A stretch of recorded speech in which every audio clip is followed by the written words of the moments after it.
Hey everybody, of course you know what a vlogger is. Which means we have an NFL vlogger. Now FeedSpot has the 20 NFL YouTubers in 2025. Videos of NFL vlogger. There's a game day vlog. This is on Bing, by the way, the Bing platform. Short videos of NFL vlogger. The top 100 YouTube channels in the United States, including ESPN, among others. And then NFL vlogger Zennie leaves NFL play event walks. He's me. That's right. I'm also the first NFL vlogger ever, before NFL discovered YouTube. And now we have professional athletes with their own YouTube channels, and there I am again. Zennie Abraham, NFL vlogger, NFL draft media veteran, IssueWire. And mentioned again. Now, like, look at this. When I say I'm the first NFL vlogger, I go back to this proof. All I have to do is type 2006 NFL draft in YouTube. Scroll down. There's the first one. This is not a vlog. This is a video picked off the television set. Right? The one before it, how did they do? The top 10 picks. This is not a vlog at the NFL draft. This one, this is not a vlog at the NFL draft. But this is a vlog at the 2006 NFL draft made by me, Zennie Abraham. 2006 NFL draft, how a draftee's name gets called at NFL Draft Radio City Music Hall. Let's turn this up so we can hear it.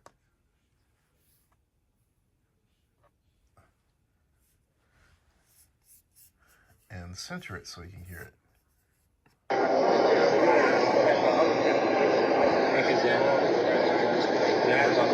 That's how I'm back his name.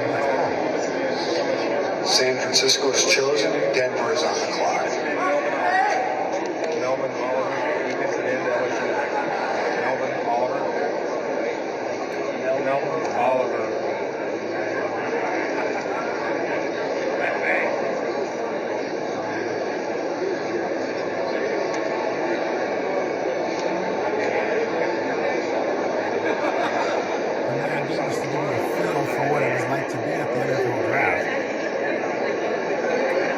Style of vlogging I pioneered.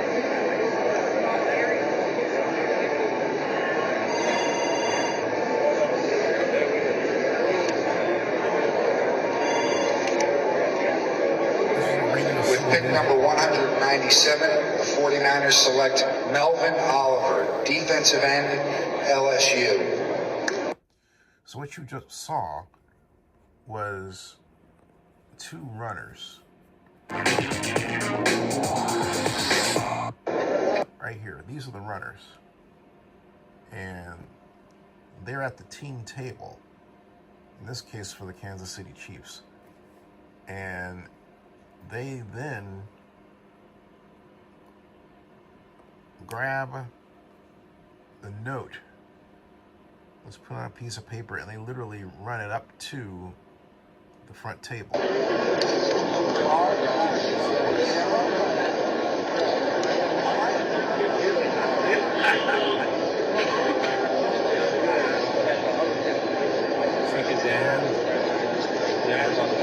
See how she's waving her hand? She's off. Now the guy that's going away from her, okay, is going off to the next team table to get ready for their pick. And then walks that up, and he goes over to the next team table and gets them ready. But this is among a number of vlogs I made at the 2006 NFL Draft. And YouTube was just created the year before that, 2005. So I also had the pleasure of interviewing Paul Zimmerman right here. And this is at the 2006 NFL Draft. He is the legendary late Sports Illustrated.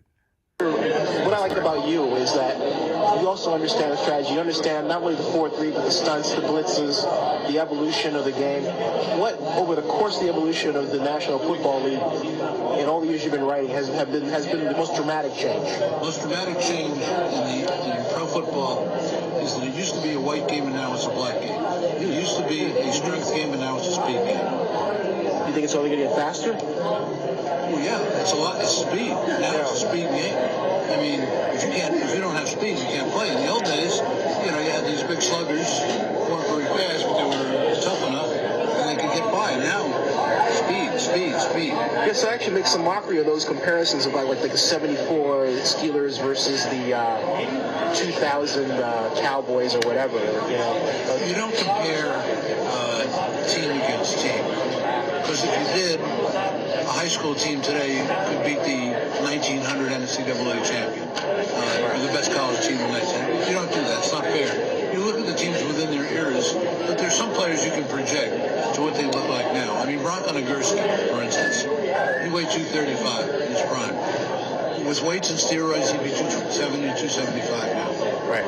He'd be a monster. And a lot of these guys, Manny Fernandez, somebody just asked me about him. Could he play now? Yeah, except he wouldn't play at 250. He'd play at 285. Do you think steroids is a bigger problem in the NFL as in Major League Baseball? It's not talked about? Speaking of steroids? I have my own opinions. Number one, God never intended anybody to be 6'3", 290 with 7% body fat. That was never his plan. Number two, I think the masking agents are way ahead of the drug enforcement agencies, and always will be, because they have more money. How's the draft change over the years for you?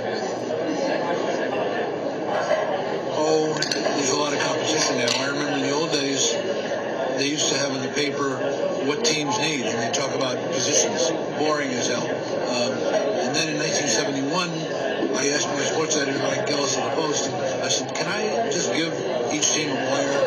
He didn't quite understand what I meant. He said, all right. And I did. And that was the first mock draft, and then people followed it, and now you have one guy, Don Banks from our paper, has done 6 of them. Wow. That's amazing. Yeah, I know.